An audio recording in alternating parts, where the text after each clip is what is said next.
নাসিরউদ্দিন পাটোয়ারি কি আসলে জলাতঙ্ক রোগে ভুগছে? আমার মনে হয় তিনি জলাতঙ্ক রোগে ভুগছেন এবং তাকে ভ্যাকসিন দেওয়া দরকার। তাকে ভ্যাকসিন না দিলে তিনি সুস্থ হবেন না।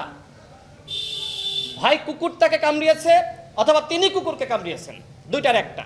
তিনি এখন খেপা কুত্তা হয়ে গেছেন, মানুষরূপী জানোয়ারে পরিণত হয়েছেন। কোনো মানুষ এরকম আচরণ করতে পারে না। আমাদের মাননীয় প্রধানমন্ত্রী তিনি বাংলাদেশের জন্য কি না করছেন।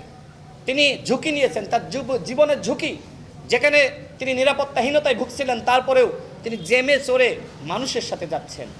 তার যে পরিকল্পনা, এই যে সামাজিক নিরাপত্তামূলক কর্মসূচি, ফ্যামিলি কার্ড, কৃষি কার্ড, কৃষকদের ঋণ মওকুফ করা, কৃষকদের পাশে দাঁড়ানো, এই মানুষটিকে বিতর্কিত করার জন্য এই রাজনৈতিক ফাপড়বাজ নাসিরউদ্দিন পাটোয়ারি নানান ধরনের বক্তব্য দিচ্ছে। যিনি সম্মান নিতে পারেন না তাকে কি সম্মানিত ভাষায় কথা বলা যায় বন্ধুগণ? বলা যায় না। আজকে নাসিরউদ্দিন পাটোয়ারি বাংলাদেশের রাজনীতিকে কলুষিত করছে। এই নাসিরউদ্দিন পাটোয়ারির উপরে জামাত এবং শিবিরের ব্যাপক ক্ষোভ রয়েছে। গণ অভ্যুত্থানের পরে জামাত এবং শিবিরের রাজনীতিকে সবথেকে বেশি প্রশ্নবিদ্ধ করেছে নাসিরউদ্দিন পাটোয়ারি। সুতরাং ছাত্রদল নয়, বরং খতিয়ে দেখুন যে শিবিরের সাথে জড়িত কিনা।